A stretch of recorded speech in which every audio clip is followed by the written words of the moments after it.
Well, folks, I can safely say the Elimination Chamber was a success. It was better than the Royal Rumble pay-per-view. I still wish the Chamber pay-per-view's ending was better.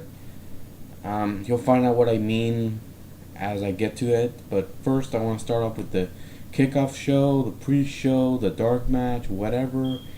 It was the Rhodes versus Ryaxel and a tag team match. And Ryaxel actually had Curtis Axel's grandfather, Larry Hennig, the Axe, come out to accompany those two to the ring. I was kind of surprised. And I thought to myself, okay, so he's going to be part of WWE now? Is he going to manage these two? And if that's true, then I think that's a good idea because, I mean, so far Curtis and Ryback have not been doing well in WWE since 2013 was near its end. So I am hoping these two guys get some help, and with Larry by their side, we might do it. So far, I can say this was a good match. It was a good tag match between these two guys, between these two teams. Sorry, we had Goldust and Cody taking out the two their opponents on the outside of the ring. Cody with a high flying move, and Goldust with a senton. It was a good. It was pretty cool. Goldust being taken down by Ryback and Curtis Axel during the matchup. Cody exploding, getting out there and getting the hot tag. And, Ryback, he tried to take out Goldust on the outside, but Goldust, got out of the way as Ryback charged at him. He hit the barricade. It was left between Cody and Curtis Axel.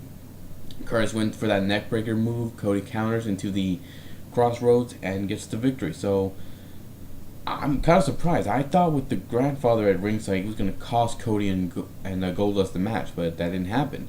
So I'm thinking, all right, they're going to have to break these guys up soon because they said they're going to have Cody and Goldust at WrestleMania. So they're going to have to break these guys up soon. Hopefully it's by tomorrow or when we could get close to WrestleMania. They're going to have to do it soon. But all in all, this was a great tag match, and then we get to the first match of the pay-per-view. It is Big E Langston defending his Intercontinental title against Jack Swagger. Now, let me tell you, I was concerned for this match because A, it's the first time we ever see these two guys go at it one-on-one. B, these two guys are big guys. They're both athletic, yeah, but can they do well against each other? And C, I was concerned about, are they going to give these guys enough time to have a good match? And they did have a good match. They had a good match between these two guys. I'm not saying it was the best match of the night. I'm not saying it was the worst match of the night. I was saying that it was a good way to start off the pay-per-view. I was very impressed how this match went. And I was impressed how they did against each other. Big E showing off his power and dominance over Swagger. Swagger trying his best to take down the big man. Except Colzer getting involved in the match. But what I liked the most about this match was near the end, where Jack Swagger locked in the Patriot lock, the ankle lock, whatever, and Big E, showing his power, was able to get up and hit it into Guri. Yeah, I was kind of surprised. He hit it into Guri. I have not seen that before from Big E since coming to WWE, so I was impressed. I was very impressed, and Big E was able to hit the big ending and retain the Intercontinental title, so congratulations to the big man. I was also happy that they didn't have this whole idea with Big E defending his title against Dean Ambrose for the U.S. Championship to unite both titles. I was happy that didn't happen. Because if it did, this would have been bad. So I was very happy how this went, and I am looking forward to seeing what's next for Big E. The next match we had was the New Age Outlaws versus the Usos for the Tag Team Championship. Now, like I said before, my video, I was worried that, well, not worried. I kind of knew that the New Age were not going to lose the titles because I thought it's too soon. I think they're going to have them lose the titles to the Usos at WrestleMania. But I was looking forward to a good tag match, and we did get that. But I thought, okay, they're going to get themselves disqualified and counted out. They're going to keep the titles. We didn't see that. I was surprised. We didn't see that happen. We saw the Outlaws go out there. They fought the Usos. It was a back and forth battle between these guys. The New Age Outlaws showing off that they, despite losing to the Usos in singles matches, they could still take it to the guys in tag match, and they did pretty well. The Usos were close on winning those tag titles. They were unsuccessful. They got beaten with a roll up, and the New Age Outlaws retain the titles. But I am thinking that the Usos are going to get a rematch at WrestleMania. That's what I'm hoping does happen. I hope the Usos get a rematch and get those tag titles. But as for now, the New Age Outlaws retain the tag titles and live to fight another day. Next match, not much to talk about this match. It wasn't long and was not that good. It was Titus O'Neil versus Darren Young 1-on-1. Then the primetime players broke up. These two guys went at it. This was kind of like Crime Time when they broke up and they fought at Extreme Rules in a strap match. There was no straps in this match. Titus O'Neil dominated Darren Young. He showed that he can be very vicious and can be very aggressive in the ring. Darren, he tried fighting hard. He even hit a backbreaker. He tried to do everything he can to beat down his former partner, but in the end, he could not do what JTG. Try saying that 5 times very fast. He could not do what JTG did against his former partner. Titus O'Neil got the victory and defeated his former tag partner. So I don't know what they're going to do with this rivalry now. They're going to continue. I have no idea. All I know is Titus O'Neil got the victory, and we get to the match that I think pretty much stole the show. It was the Wyatts versus the Shield. Now they've been building this rivalry up for weeks. We've been waiting for months for these two teams to go at it. We thought it was going to happen in WrestleMania. They gave it to us 2 months early, and now it was worth the wait. There's an old saying. I forgot what it was. I forgot what it was. I forgot what it was. I had it in my head. I forgot. Anyways, this was a great match. This was a good match between these two guys. These six men. I was very impressed. The Shield. The start of the show the start of the match was a brawl. The Shield threw out the Wyatts. The Wyatts, getting together, trying to talking to each other, formulating a plan. They showed how well they did against the Shield. The Shield showed how well they did against the Wyatts. It was a back-and-forth battle. Roman Reigns, he did well against these guys. Dean Ambrose did well. Seth Rollins, I think Seth Rollins did so well against these guys. And the Wyatts showing that they were not intimidated. They were not going to be bowed down to the Shield. An awesome match. And near the end, we had everybody just brawling. It turned chaos.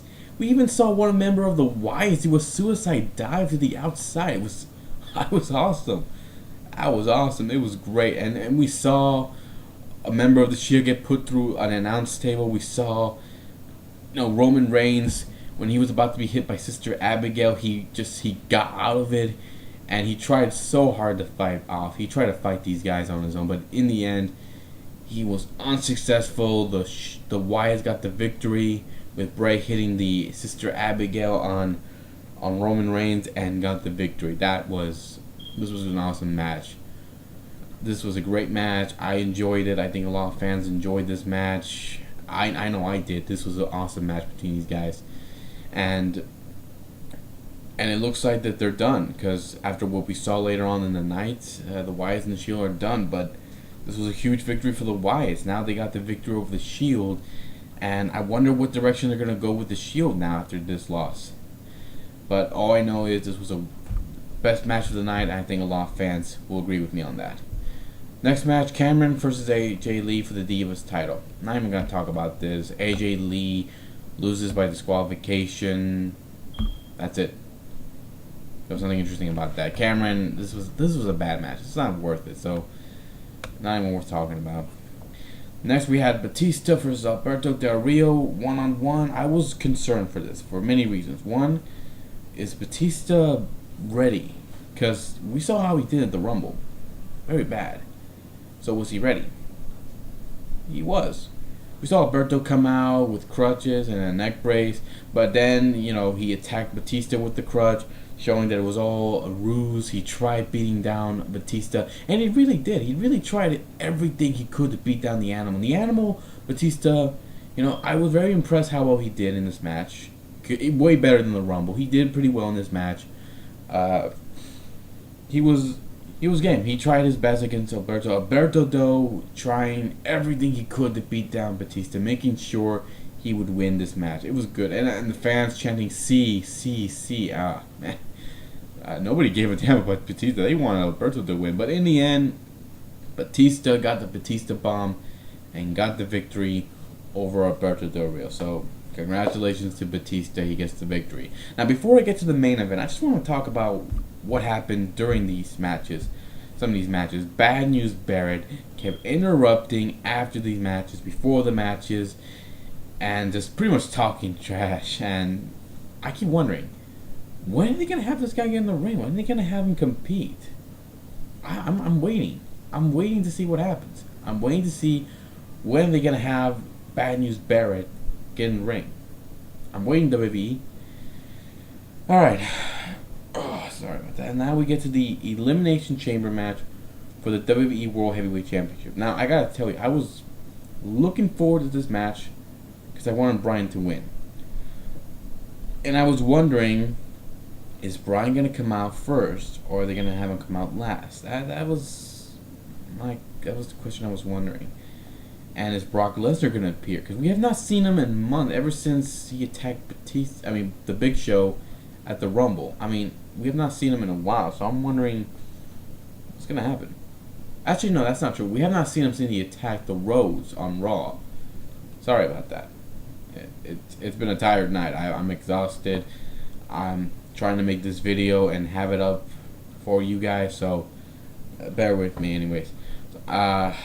We started off with Sheamus and Cesaro starting off the match. I gotta tell you, I was very impressed how well Cesaro did. These guys, every time a new guy gets into this chamber, they always show what they're capable of. Cesaro did that. He did well against Sheamus. He did well against all these guys. I was very impressed. I was very impressed with his performance in the pay-per-view. Very impressed how he did in the match. The first one to be eliminated, and I'm sorry to rush this, but I'm tired. I'm trying my best to remember everything. I know it wasn't that long ago that I saw it, but I've been trying my best to keep up with everything, but I'm gonna do my best to give you guys the results as best I can. And anyway, Sheamus got eliminated first by Christian when Christian hit a frog splash from the top of the pod. That was cool, and I was very impressed that Christian did that. And I was very glad he didn't hit Sheamus with his knee on top of his throat like RB did to Triple H. So congratulations to Christian on eliminating Sheamus. But then he got eliminated by Daniel Bryan with the running knee, and he got eliminated next. So bye-bye to Christian. And this was near the time. This was like a few minutes before the pay-per-view ended, because I think the match went on for 40 minutes. I don't remember. All I know is they rushed the elimination of all these guys. They rushed the elimination of Sheamus. They rushed the elimination of Christian, and then Cesaro was eliminated next by John Cena with the STF. He tapped out, and Cesaro was gone. And I was disappointed. I really wanted Cesaro to stay in the chamber, but he didn't.